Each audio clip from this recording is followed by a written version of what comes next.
Whatever Miss Fairfax's fault, she's done nothing to merit this kindness from Mrs. Elton. My dear Emma, we must consider what Miss Fairfax's current situation is before we condemn her for what she goes to. Her aunt is a good creature, but must get very tiresome as a constant companion. You're right, Mrs. Weston. If Jane Fairfax had chosen with whom to associate, she would not have chosen Mrs. Elton. But she receives attentions from Mrs. Elton which nobody else gives her. She seems to receive ample attentions from you. Well, anyone may know my regard for her. Do you know how high it is? Oh. So you two have been settling that I should marry Jane Fairfax? No. You could not come and sit with us in this comfortable way if you were married. Jane Fairfax is a charming young woman, but she lacks an open temper that a man wishes for in a wife.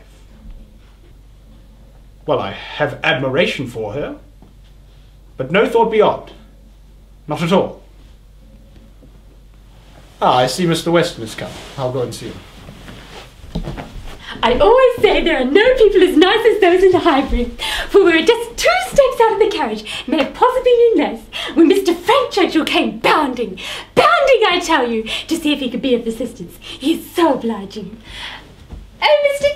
Churchill, I was just telling Mrs. Weston and Miss Woodhouse how obliging you are. Ever since you fixed the rivet in Mama's spectacles, they've not only been as good as new, they've been better.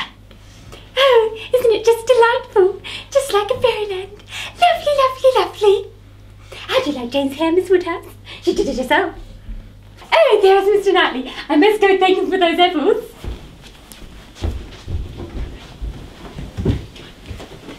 Oh. And how do you like Mrs. Elton? Oh, not at all. My dear Jane, you sad girl, you must not run such risks. I assure you, Mrs. Elton, I did not catch cold. This is a sign that I was not there to take care of you. Knightley, help us! Jane went to the post office today in the rain. A great peril to her health. Jane, you sad girl. Nicely, tell her. I'm sure she knows what she can handle, Mrs. Elton. But of course, do take care of yourself, Jane. Thank you. Shall we have a dance? Miss Woodhouse, will you do me the honour? With pleasure. Mrs. Elton, will you oblige me with this dance? Certainly, Mr. West. Why, grand. Mr. Elton, do you dance? Most readily, Mrs. Weston, if you would be my partner. Me, oh no. I will get you a better partner than myself. I am no dancer. Though I'm an old married man, I should have great pleasure in dancing with an old friend like Mrs. Gilbert. Mrs. Gilbert does not mean to dance, but there is a certain young lady disengaged whom I would like to see dancing. Miss Smith? Miss Smith? Oh, not observed her there. I'm most exceedingly obliged. And were I not an old married man, I would gladly do the job. But my dancing days are over. My dancing days are over.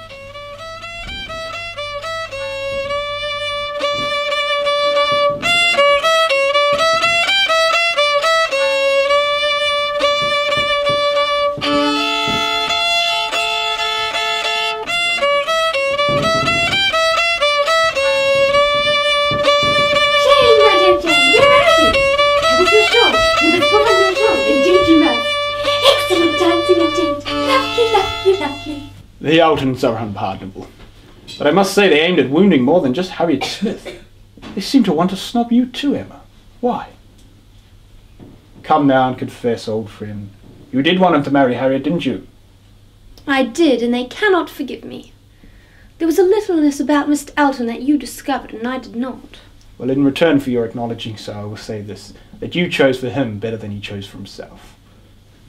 Harriet Smith has some first-rate qualities, which Mrs. Elton is completely without. Your friend surprised me most pleasantly. Why are you not dancing? Emma dear, come and set your companions the example. Gladly. With whom are you going to dance with? With you, if you'll ask me. Will you? Yes. You have shown yourself a fine dancer, and it would not be improper, for we are not brother and sister. Brother and sister? No. No, indeed we are not.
glad to be of assistance.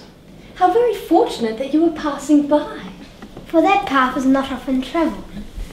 I was just delivering a pair of scissors to the beds when I stumbled across this peaceful track. Or so I thought it was peaceful. I think my son Frank gave him a jolly good scare when I went down there, not a gypsy in sight. Well, Miss Smith, I leave you in Miss Woodhouse's capable care. I hope I should still have the pleasure of your company at Box Hill tomorrow. Oh yes, I wouldn't miss a picnic for the world. Miss Woodhouse? Miss Smith?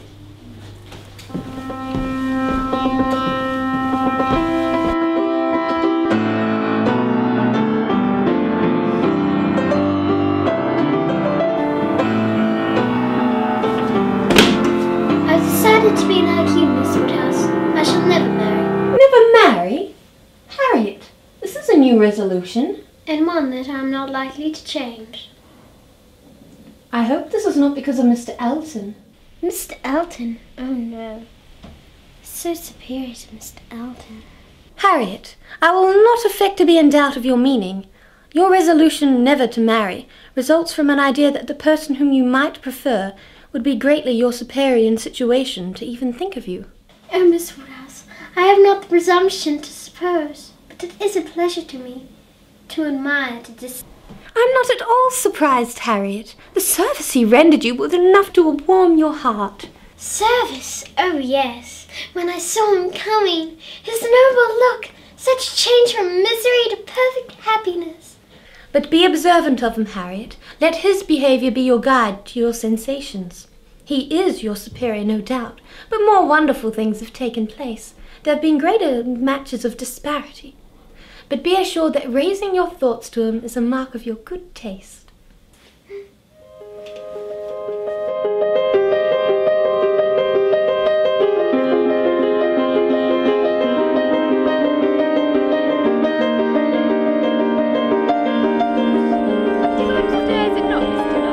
Yes, Miss Grace, delightful day indeed. Yes, very lovely.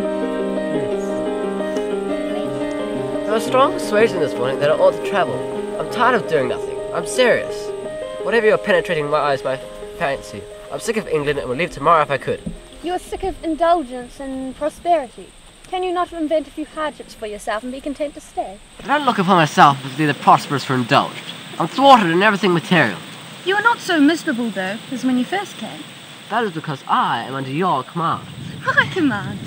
Yes, I believe I've been under your command since I saw you first in February. Lower your voice. Nobody speaks but us. I'm nothing to be ashamed of. I saw you first in February.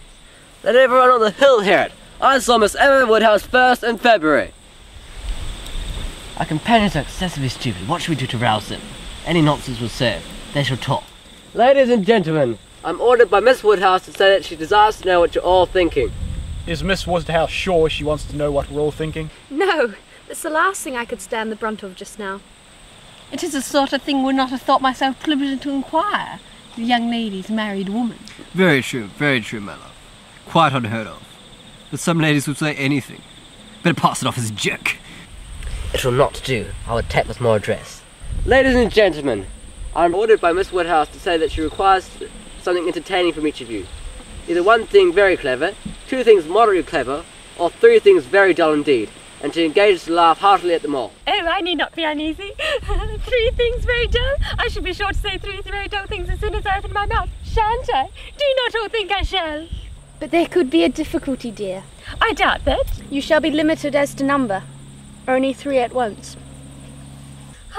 Oh, well, to be sure. I see what she means, and I shall try and hold my tongue.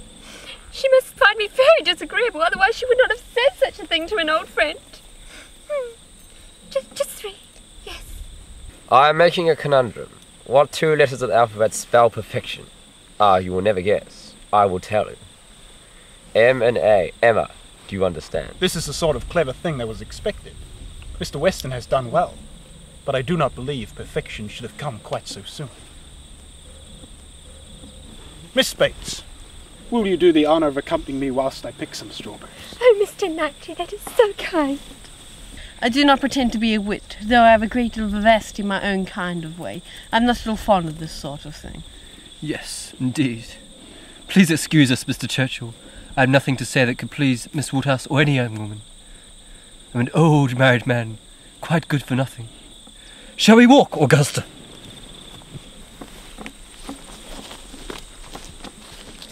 Happy couple. How well they suit each other. Very lucky marrying as they did on such a short acquaintance. How many a man has committed himself on such a short acquaintance and regretted all the rest of his life? Such things do undoubtedly occur, but it is only the weak in character who suffer from an unfortunate attachment to be an impression forever. Well, maybe, but I have so little confidence in my own judgment that whenever I marry, I should hope someone chooses a wife for me. Will you choose a wife for me? I'm sure like anybody fixed on by you. Adopt her, educate her. And make her like myself. By all means, if you can. Very well, and you shall have a charming wife. I shall go abroad for a couple of years, so when I return, I shall come to you for my wife.